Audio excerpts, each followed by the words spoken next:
What is going on, everyone? Shake and Bake 2355 here. Welcome back to the channel and welcome back to another episode of our Jacksonville Jaguars franchise series here on Madden 18. It is year 2, just before week 5, so we're at the quarter mark of the second season. And I like at every quarter mark, halfway mark, 3-quarter mark, end of season, I like to go over the stats and standings and kind of like a league recap, so to speak, just to keep you guys in the loop. So taking a look at the AFC South, we are actually division leaders at 3-1. Colts 2-2. That's who we play this coming week. And then the Texans and Titans are tied at 1-3 in the bottom of the division. Over in the AFC North, the Steelers are 4-0. Bengals 2-1. Ravens 2-2. Browns 0-4, who we just beat. I'm gonna try to go through this quickly to make the video as short as possible. Gotta sit through as long of a video. Patriots 3-1, leading the division. Dolphins 2-2. Bills 1-2-1, Jets 0-3-1. I'm assuming they tied. AFC West, Chargers 3-0, must have had their bye week already. As you'll see, a few teams did. Broncos 2-2, Raiders and Chiefs at the bottom at 1-3. Over in the NFC North, Vikings 4-0, Lions are 3-0 undefeated. Like I said, must have had a bye week. Packers 3-1, and my dear to my heart Chicago Bears 0-4. Saints are 3-1, tied with the Falcons. Saints must have the tiebreaker. Bengals and Panthers are also tied at 2-2. So very good NFC South division. NFC East, Giants are 4-0. Redskins 2-2. Cowboys 1-3. Eagles 0-3. Again, must have already had their bye week. And the NFC West, Seahawks 3-1. And then we got a three-way tie between the Cardinals, Niners, and Rams, all at 1-3 in the NFC West. Now, taking a look at the standings for our team, TJ Russo, 992 yards, 9 touchdowns to 2 interceptions in his first 4 career games, 71% completion percentage. Absolute amazing numbers, couldn't ask for better.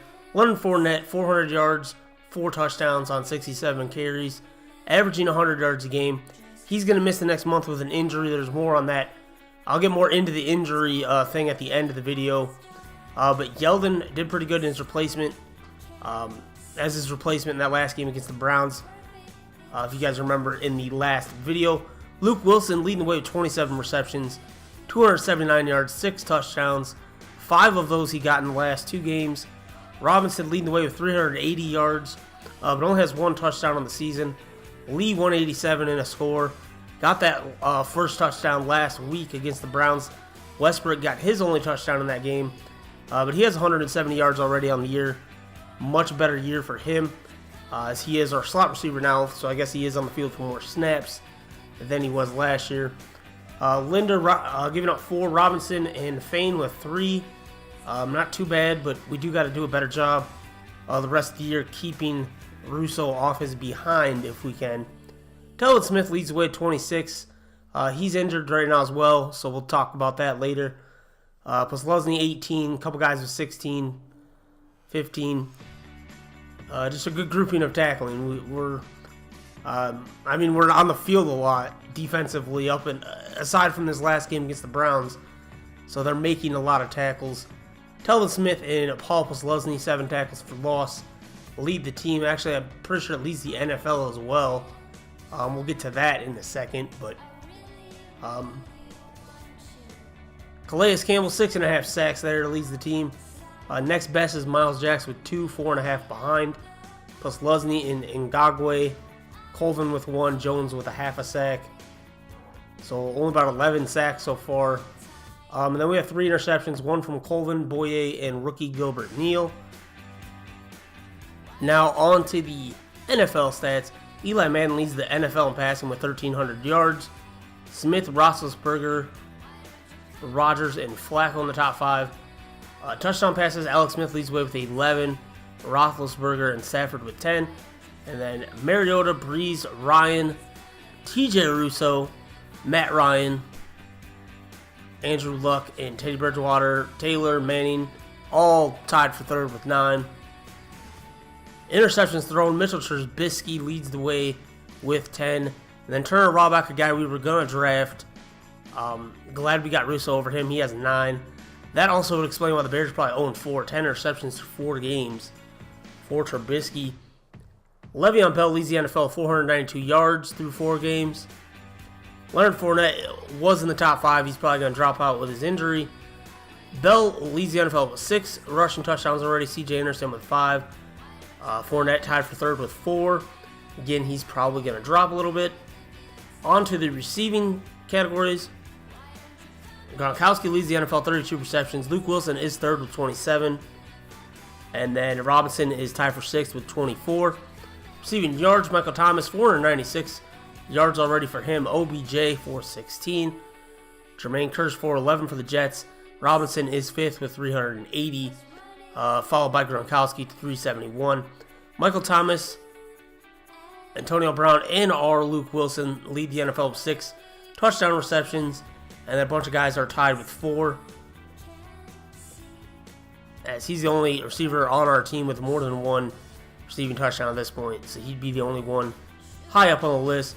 Bernardrick McKinney leads the NFL with 50 tackles, quarter of the way there. We have no one close. Telvin Smith does lead the NFL, however, in tackles for loss with 7. Because Lesney wasn't on there for some reason, but he also has 7. I'm not sure why they exclude certain players. Madden logic, who knows. Everson Griffin with 8 sacks.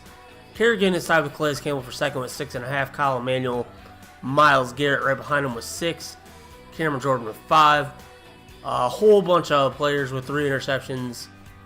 I'm not even going to name them. You can just see them as I scroll through. And then on to the injury news, the sad part of the video.